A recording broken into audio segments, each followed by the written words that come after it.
This is the podcast without a name. It has gone through all of this, still without a name. I still have a name. It's Chudi Wehimi. I still love my name. What's your name? I don't know. Say your name in the comments of my Instagram or on the YouTube comments, wherever. Say your name. That should be a thing. Oh, yeah. So, final episode in this season. Because, why not call it a season? It's a season of 6, It's a 6-pack. Come on. That's right. It's a 6-pack because I got a 6-pack too. Oh, God, why do I do these things? But this episode is going to be very interesting. What I'm going to do is there is an essay that I wrote. It's quite problematic, might be. Or I'm just exaggerating. But it's quite lovely. I've been thinking of how to put it out, and I feel like this might just be a cool way to do it. It's very relaxed, which is what I'm going for with the rest of my life. I'm trying to be chill. It's BoB. BoB. This is an essay that explores what I consider to be the problem with our social media influencer culture. I think it's something we need to take a look at. And so this is BoB. I'm not going to say anything more. Just listen, and if you enjoy it, let's talk about it on social media. Thanks to Osadebe. Osadebe, thank you so much. The story behind the making of this is something that I will get into someday, and it's going to be such an incredible conversation. I think I'll bring Osadebe and talk about it when I do that. This is BoB. Tell me what you think. Guess you figured my 2 times 2 always equates to 1. Dreamers are selfish. When it all comes down to it, I hope one of you come back to remind me of who I was when I go disappear into that good night. The essay begins in 4, 3, 2. My name is Chudi Wehimi, but today you can call me BoB. For now, I too must undertake the risky business of exposing myself for 12 minutes of your attention. Roll the dice. See what happens. Greetings, BoB, whose name I steal today. Forgive me for my use of flowery language and provocative speech. It's all in an attempt to mimic you in the game you play. However, a few levels above in the complexity of language I'm determined to deploy, because I, for the life of me, am unable and unwilling, fortunately, to climb down so far as to engage with you in the mind-numbing exchange of ocean and baddest. But talk we must, you and I. For today, I choose you as the face of a group of individuals who I suspect have my beautiful country in a chokehold. And your hands around our necks have become a little too tight, BoB. It's restricting blood flow.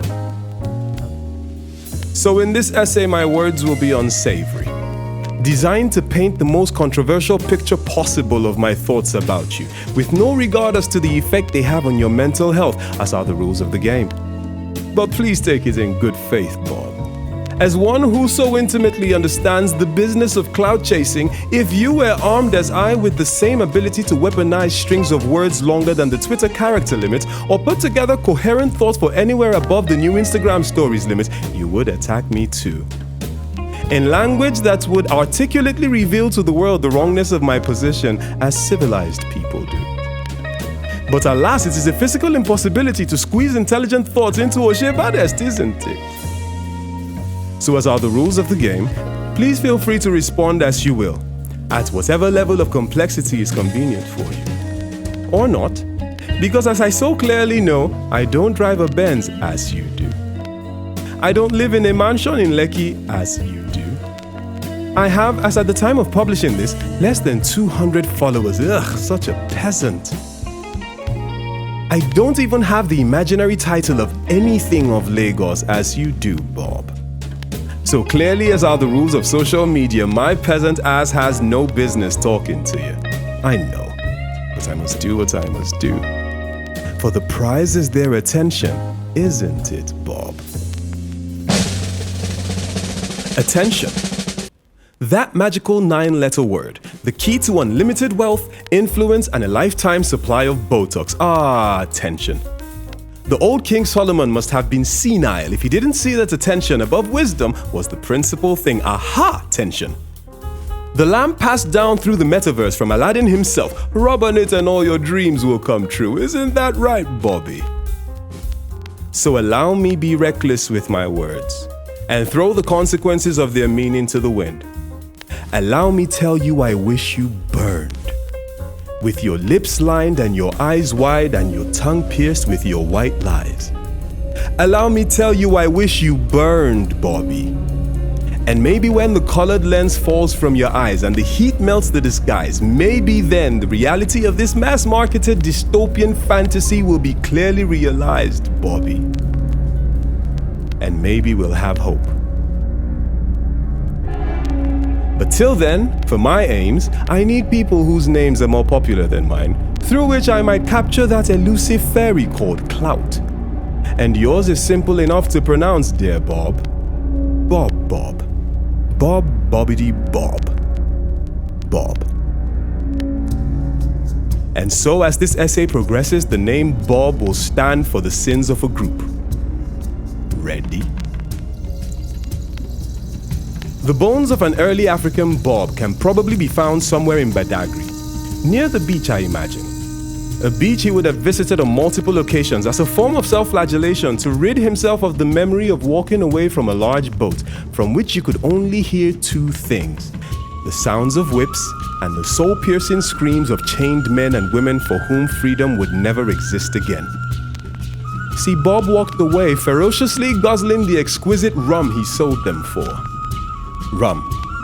A smart fee considering it helped him numb the guilt he felt inside. See, Bob also shows up somewhere in a popular old book on his way to a field with the weird name Akeldama. See, Bob sold his friend for what I imagine was a good fee and used the money to buy a field. Bobbies appear from time to time in our world. People who must secure the bag, even if the price is your head. Your head. The cockpit of your body, forgive me.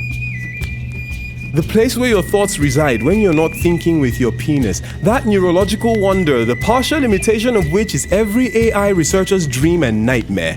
Your head. The price is still your head. Just a little has changed with the game Bobby plays.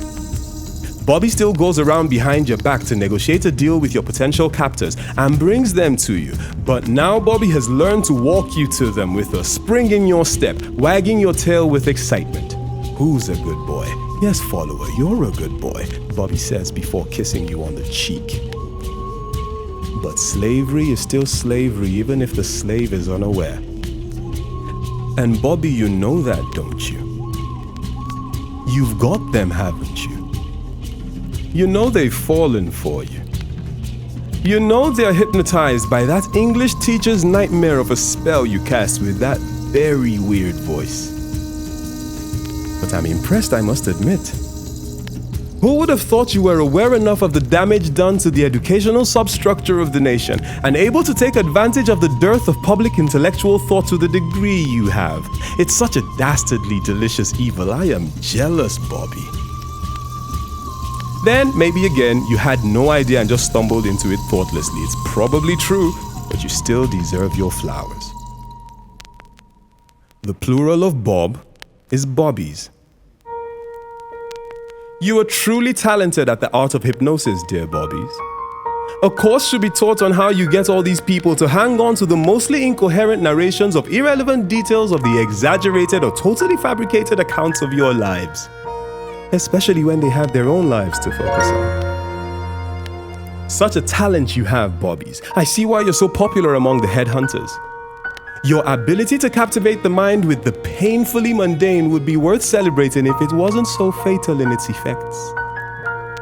For you, by means of sheer force and repetitiveness, wear down their mental defenses. So the same people who were left aghast at the idiocy of the statement, "There was no court," now turn to its crooner as a source of inspiration. With an autobiography that can, by some ancestral magic, be found in the library next to clearly less respectable names like Chinua and Wale and Chimamanda. What a world you've made, Bobbies.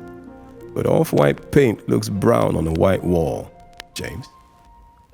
Don't get me wrong, I write this in envy, dear Bobbies. I'm just a humble pseudo-intellectual trying to vie for the attention of the people, as you so expertly have done since our Lord Zuckerberg first appeared. So not to vex if wetin I talk resemble you. No be like say we get problem before, because true, you don't know me from anywhere. But breeze wey blow mama skirt comot, na your own journey dey go. Bob Fassa, the Yoruba palindrome. Built as a replica of Angelica Wadu's room.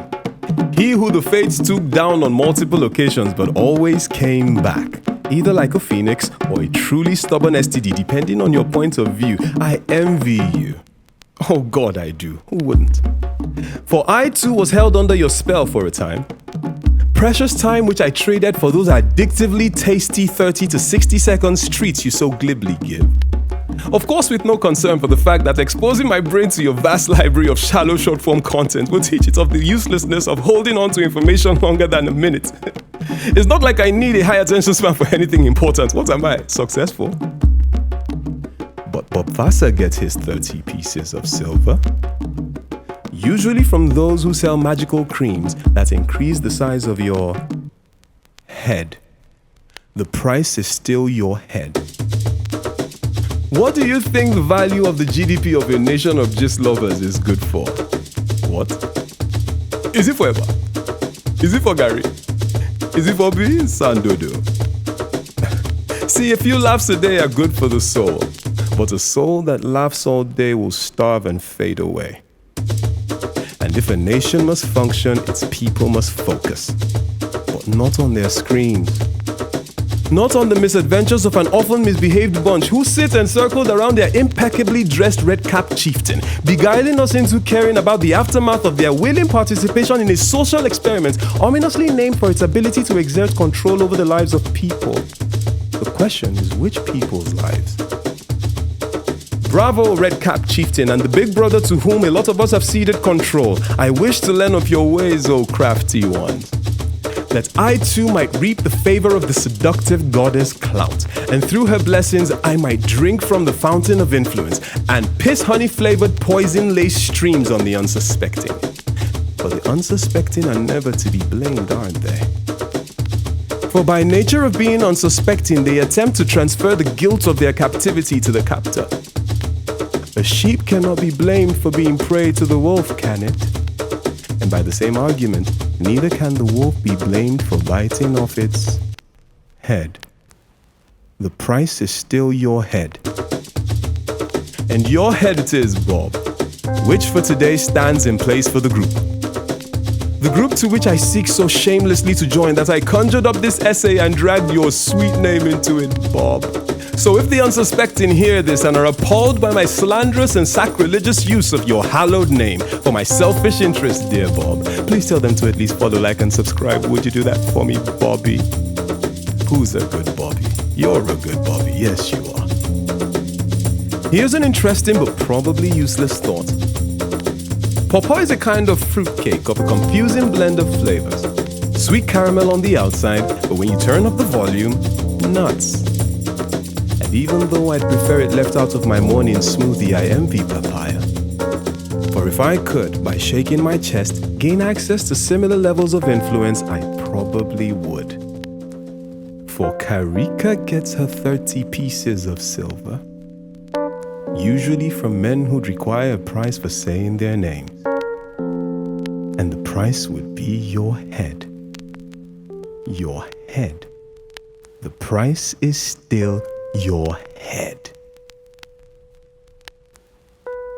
Ah yes, please take note, Bobbies. If you choose to respond, choose your words carefully, because there are essays I can write about each of you that read for hours. Toodaloo.